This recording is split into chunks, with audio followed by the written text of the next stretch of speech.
Ontem eu postei um vídeo dando umas dicas de como gravar voz, tá? Porque um amigo meu que é cantor, ele comprou um equipamento, ele estava tendo dificuldades, ele entrou em contato, eu achei que seria interessante para outras pessoas.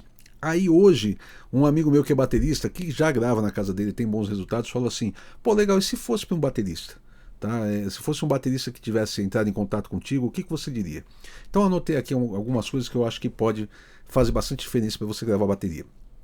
Primeiro de tudo, escolha do instrumento. Tá?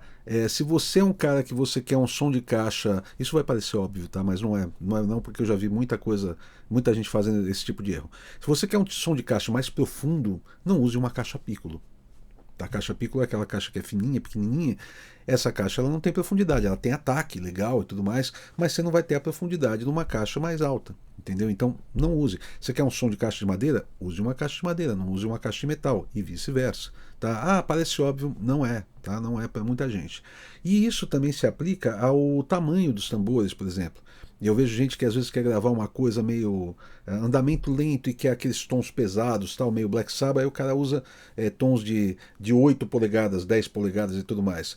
Por mais que você baixe a afinação desses tambores, você só vai matar a ressonância deles. Vão ficar, puf, né? Vão ficar sem ressonância, mas eles não vão ficar graves. Tá? Se quer um som de tom grave, use medidas mais largas, tá? Tom de 12, 14, 16, 18, né? Esse tipo de coisa. Mesma coisa bumbo. Tá? Se quer um bumbo com profundidade de som, use no mínimo 22, mas se puder 24, 26 polegadas, você tem um som com mais profundidade. Tá? Um bumbo de 18 nunca vai dar o som de um bumbo de 26. E isso se aplica também a pratos, sabe? Às vezes o cara usa, por exemplo, ele quer pratos que tenham duração de som e ele usa medidas muito pequenas. Tá? Aqueles pratos de 15, 16, eles têm um ataque rápido e eles morrem rápido. Se você pega um prato de 20, você tem duração de som. Então, uma coisa meio Black Sabbath, você quer que aquilo dure, você precisa de tambores largos. Tá? Então, primeiro é a escolha do instrumento e a afinação também. Tá? Então, essas afinações, não entenda mal, afinação alta é legal pra caramba quando você quer um som de afinação alta. Tá? Você quer um. Você vai usar um tom pequenininho. Não vai pegar um tom de 16 polegadas, né, que seria um surdo, e afinar ele agudinho para ter aquele som. Que não vai. É a mesma coisa. Se você pegar um tom muito largo e você puxar muito a afinação, você acaba matando a ressonância dele. Ele tem um ponto de equilíbrio ali, um sweet spot da afinação onde ele ressoa melhor. Tá? Então isso é uma coisa que é importante para caramba. Outro ponto, execução. Execução é assim fundamental. Não existe, por exemplo, você, por exemplo, vamos dizer que você toca o seu chimbal alto e tua caixa você não toca tão baixo. Na hora de mixagem você vai ter, da mixagem você vai ter o chimbal mais alto e a caixa mais baixa. Não adianta. Ah, Paulo, e se eu colocar um noise gate? Se você colocar um noise gate na caixa e você aumentar a caixa, toda vez que ela tocar vai fazer pss, pss, porque é o chimbal vazando. Ah, mas e se eu colocar um sample? Então, você pode colocar um sample, mas daí já começa gambiarra, né? Você pode até programar a bateria também. Programa o chimbal baixinho e a caixa alta. Aí tudo bem. Mas se você quer usar o som da bateria acústico, então é bom você tocar de uma forma que você faça com que essas coisas aconteçam. Aí cai também na escolha do instrumento, tá? Você pega, por exemplo, sei lá, um chimbal Rude da Pice, né? Aquele chimbal que é grossão, né? Tudo mais, aí, sei lá, de 15 polegadas, de né, aquele chuveirão e tal, e aí você põe uns pratos de 15, 16 fininhos e tal, que você já aconteceu muito comigo. Eu pego para mixar, você levanta os overs, tem chimbal pra caramba e não tem os crashes. E os overs estavam perto dos crashes, o chimbal estava longe, entendeu? Mas da forma de tocar e da escolha do instrumento atrapalhou muito.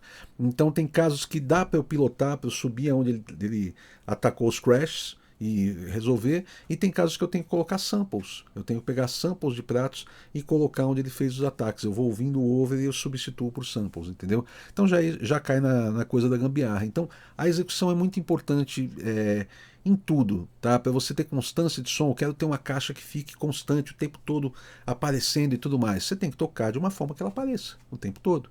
Tá? Quer ter uma ideia do que eu estou falando? Veja os vídeos do Eloy Casagrande tocando com o Slipknot. Agora tem várias drum cam que ele faz assim, e você está pegando o som ali da bateria somente. E presta atenção em como é tudo muito equilibrado. Como a caixa dele vem pesada, mas quando ele vai para os tons, não cai. Os tons continuam no mesmo volume da caixa. Quando ele vai para o bumbo lento, vamos dizer assim, que não tem muito lento no Slipknot, mas o bumbo lento está no volume. Quando ele vai para o pedal duplo, continua no mesmo volume. Ele não perde pegada porque ele foi para o pedal duplo. Entendeu? Isso vem do baterista, isso vem da forma de tocar. E não tem o que possa fazer com que acusticamente você resolva depois. Ou em termos de processamento. Ah, não, coloca um compressor. Não. O compressor ele pode nivelar volumes, mas o que vai acontecer? Aquilo que você pegou com mais leveza não vai ter a mesma definição daquilo que aquilo que você pegou pesado. Então, quando você for para o pedal duplo, você aumenta o volume daquele pedal duplo, mas você não aumenta a definição dele. Então não resolve. Você tem que ter a definição na forma de tocar. Então, esse é um ponto assim fundamental. O que acontece antes de chegar no microfone é mais importante do que qualquer coisa que acontece depois. Tanto que eu nem vou falar sobre processamento aqui, porque se você fizer um trabalho legal nisso que eu estou falando de escolha de instrumento, de forma de tocar, você não precisa nem se preocupar muito com o processamento depois, tá? Que mais? Falando sobre gravação, compre uma interface de pelo menos 8 canais. Não caia nessa bobeira, vou gravar com um microfone, com 2 microfones. A não ser que você quer uma estética old school, uma coisa anos 60 para trás, aí faz algum sentido você pensar nisso. Mas se você quer uma coisa moderna, e geralmente é o que o pessoal está procurando, você tem suas referências em trabalhos que foram gravados aí dos anos 70 para frente, e geralmente a gente tem vários microfones acontecendo, e geralmente microfones uma para cada peça da bateria e tudo mais. Então, pelo menos 8 canais para você pensar assim, sei lá, bumbo, caixa, chimbal, tom, surdo e 2 overs. Pelo menos isso. Seria legal ter mais? Seria. Interfaces de 16 canais, existem algumas sim que tem mais entradas, e existem outras que você vai ter 8 entradas e você tem uma entrada de cabo óptico para você ligar um expansor. O expansor você consegue colocar mais 8 canais. Eu tenho um aqui, mas tem um monte de coisa em cima, não dá para mostrar. Mas enfim, você consegue ligar vários microfones nele, sai com cabo óptico, então você pega a sua interface de 8 canais e você consegue colocar mais 8, você passa a ter 16. E aí você pode colocar, por exemplo, um microfone para a esteira da caixa, um microfone para o ride, um microfone para o China, se você tiver, que o China ele nos overs ele vem, mas ele não define tão bem. Então de repente você tem isso separado, ou um splash que você tem ali no meio, que de repente ele não pinta muito, você microfona. Você pode usar microfones de ambiente, que fazem muita diferença. Tá? Quando você pensa nos microfones das peças em separado, às vezes você consegue um som muito legal de bateria, mas ainda soa como o bumbo, a caixa, os tons, é tudo separadinho. Quando você pega esses ambientes e você soma esses ambientes, aí você ouve a bateria, vem o todo. Ele dá uma liga naquela coisa toda que faz muita diferença. Muita gente, inclusive, começa a mixagem pelos os rooms. Começa com os microfones de ambiente e aí vai chegando os outros microfones à medida que for necessário. Tá? Quando você quer um som de bateria mais grupal, vamos dizer assim, mais da bateria mesmo. Tá? Que mais aqui? Com relação uma outra coisa que eu ia falar com relação aos rooms, eu estava esquecendo já. Às vezes eu pego coisas para mixar de estúdios que o cara tinha condição de colocar mais microfones e colocar ambientes na bateria e não colocou. Porque a sala era pequena. Mesmo que a sala seja pequena, coloque. Tá? Esses microfones, que eles estejam a 1 metro da bateria, já faz uma diferença. Tá? Porque eles não estão focados na pele ou no prato, eles não estão perto da bateria, eles vão dar aquele som. Sabe? Já aconteceu, por exemplo, de eu pegar microfones e colocar ao contrário. Entendeu? Já que eu quero que eles estejam um pouco distante, eu virei eles ao contrário para a bateria, tá? Então eles estavam pegando a reflexão de parede, esse tipo de coisa, tal, e dá uma distância a mais e beleza. Mas sempre que possível use rooms da bateria e, se possível, em estéreo, tá? Mais de um. Com relação a kits de microfones, existem kits baratos, assim, kits que você vai pagar menos de R$ 1.000 para 7, 8 microfones para uma bateria. Eles são ótimos? Não, não são. Eles são bons? São ok, eles funcionam. Dá para você gravar. O que eu te aconselho? Compre o que você puder comprar agora e comece a gravar. Vai gravando, porque você vai aprendendo a gravar e você vai aprendendo a limitação daquele equipamento. Você vai entender por que aquele microfone da caixa não é tão bom, por que aquele microfone do bumbo não é tão bom. E aí com o tempo você vai trocando. Existem kits assim de uma qualidade melhorzinha aí, de sei lá, R$ 1.500 talvez, acho que um Superlux deve sair por aí mais ou menos. Esse que eu falei que é baratinho, um Arcano, por exemplo, sai nesse valor mais ou menos. Quer ver uma ideia? Um amigo meu, Fábio, ele estava querendo gravar a bateria dele em casa, ele tem uma sala pequena, e eu estava com uma interface de 8 canais parada aqui, que era do meu filho, tá, da Line 6, né? Falei para ele, cara, a gente estava num projeto de gravar um disco do Kiss inteiro, né? A gente curtindo a coisa, a gente gravou, acabou não lançando. Mas enfim, eu falei, cara, eu te dou a interface, você compra os microfones. Ele falou, pô, Paulo, mas é caro o microfone? Eu falei, não, não, ó, vê esses Arcano aqui. E ele comprou o Arcano 57, tá? Acho que é Renio 7 o modelo. Eram uns microfones que na época custavam R$ 60 cada microfone. Hoje ele deve estar bem mais caro, deve estar uns 100, sabe assim? É um microfone muito baratinho.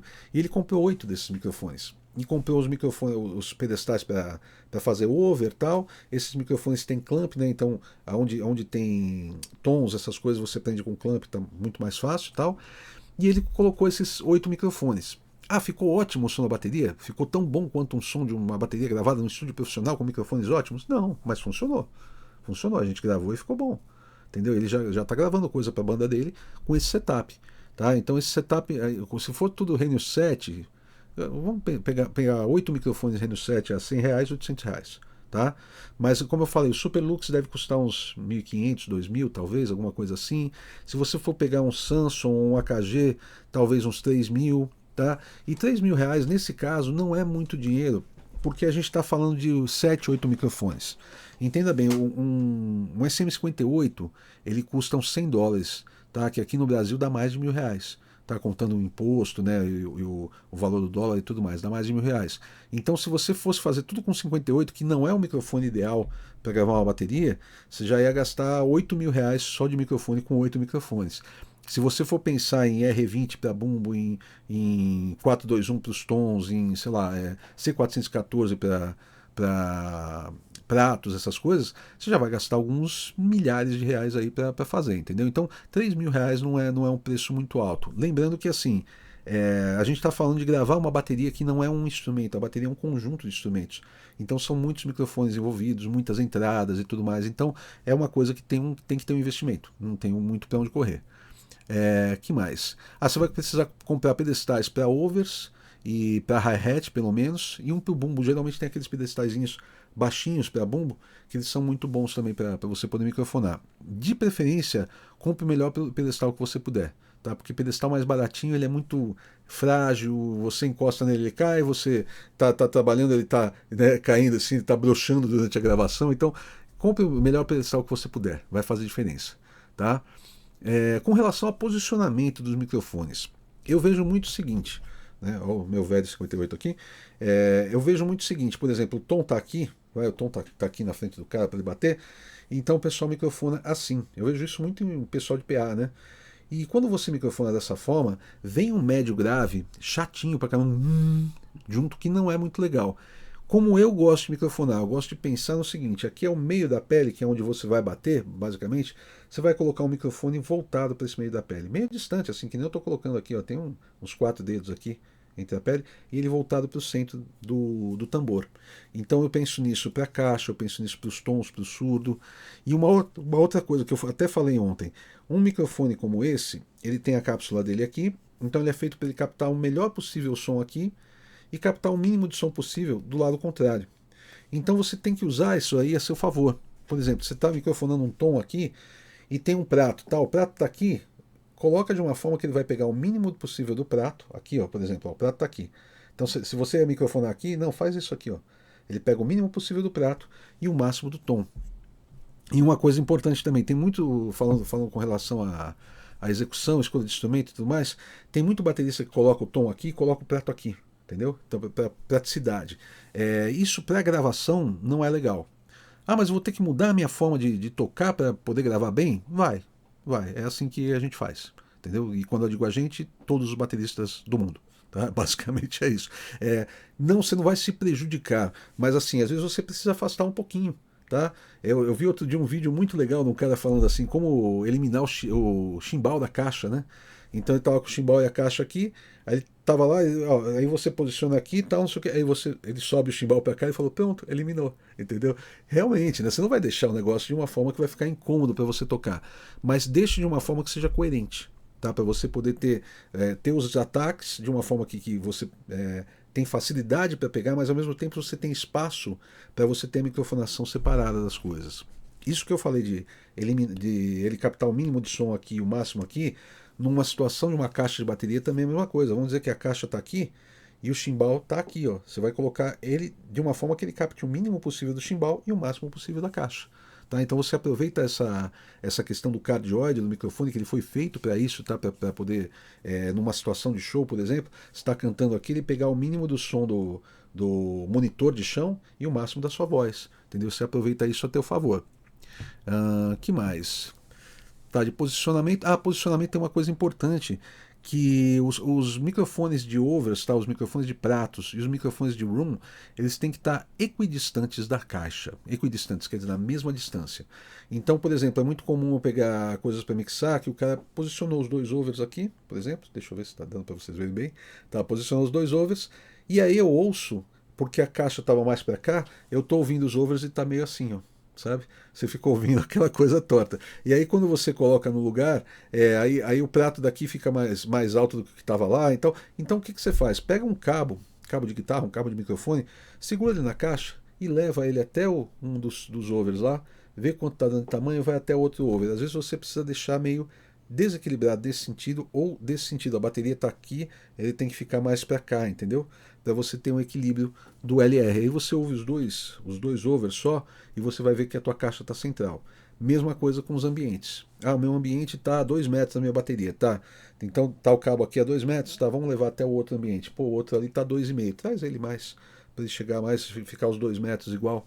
Tá? Você vai ter um equilíbrio melhor do estéreo e também o menos problemas de fase. Tá? A fase que é o tempo que demora para o som chegar entre os microfones. Se um está aqui, outro está aqui, esse aqui demora mais tempo. Então você pode ter algum problema de não cancelamento, mas de atenuação ou acentuação de algumas frequências.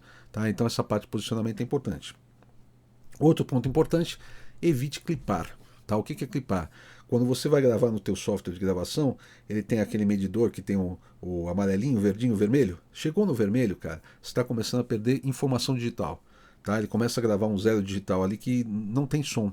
Então, por exemplo, numa caixa de bateria, se toda vez está batendo vermelho, você está perdendo, de repente, o transiente da caixa. Tá? O que é a entrada, o snap da caixa você está perdendo. E você vai sentir falta disso depois. Então, evite clipar. Mas clipou em 2 momentos da música que eu fiz um take aqui. Tudo bem, ninguém vai morrer por causa disso. Mas se a tua caixa está clipando a toda a batida de caixa, dá um jeito de baixar esse ganho. Tá? Para você entrar com um volume mais coerente aí, você não ter essas clipagens. Tá? Eu acho que se você fizer isso, você vai ter um som de bateria no mínimo bom, sabe? No mínimo bom, mesmo que você não entenda nada da parte de processamento depois. Mas você fez um bom trabalho ali nessa coisa toda, vai fazer uma diferença. Outra coisa com relação à execução, a dinâmica é muito importante. Então, se você quer uma caixa que esteja presente durante toda a levada da música, você tem que tocar essa caixa de uma forma que ela esteja presente. Tá? Como eu falei antes, não é um compressor que vai fazer isso por você. É você quem vai fazer. Você que vai fazer a caixa sempre aparecer. Tá? É você que vai fazer os tons aparecerem. Por exemplo, você está tocando a caixa, foi para os tons, você quer que tenha o mesmo ataque, você tem que ter esse ataque. Não tem outra forma. Tá? Então, recapitulando aqui, ó. Escolha de instrumento. Tá? Você escolher instrumentos que tem a ver com o som que você quer buscar. Afinação do instrumento. Tá? Não adianta você pensar numa afinação alta e eu vou resolver isso depois, eu vou colocar um equalizador aqui, eu vou puxar grave. Não, o equalizador não muda a afinação do instrumento. Ele vai puxar o grave que aquele instrumento pode te proporcionar naquela afinação. Tá? Que mais? Compre uma interface com pelo menos 8 canais de entrada, tá? Para você poder fazer uma gravação de bateria mais legal. Se possível, coloca 16 canais. Compre um kit de microfones, tá? Isso você procura no Mercado Livre, por exemplo, tem várias opções. Coloca kit de microfone de bateria, você vai ver opções e ver o que cabe no teu orçamento, tá? Compre o melhor que você puder, tá? Que mais?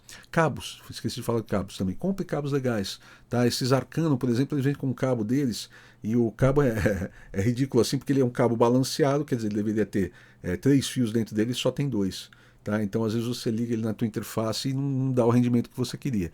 Eu sei que um deles é só aterramento, mas já aconteceu comigo de eu ligar num expansor e o expansor era diferente o tipo de ligação, simplesmente ele não falava. Então, às vezes, você tem que comprar uns cabos separados. Tá? Que mais? Pedestais para overs, etc. O posicionamento dos microfones, ter cuidado com o posicionamento e não clipar. Tá? Essas são as regrinhas meio básicas que vão funcionar bem. Tá? E eu quero aproveitar aqui para falar sobre o meu workshop, o dia a dia do estúdio.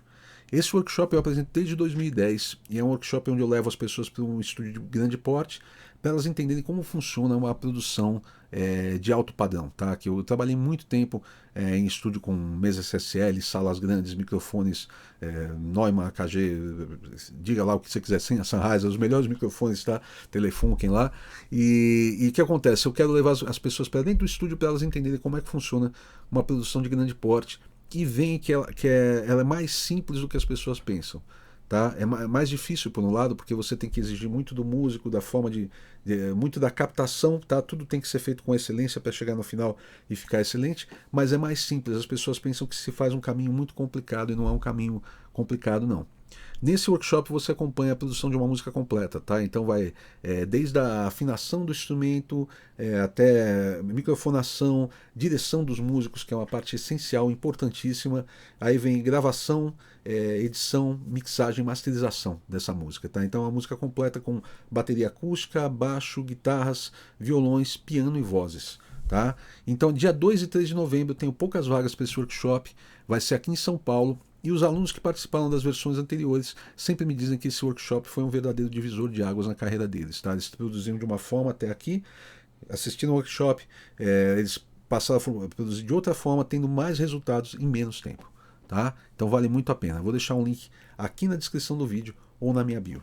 Então a gente se vê em breve com mais uma coisa. Quem sabe algum amigo entra em contato e fala assim, pô, faz de baixo, agora faz de guitarra, tá bom?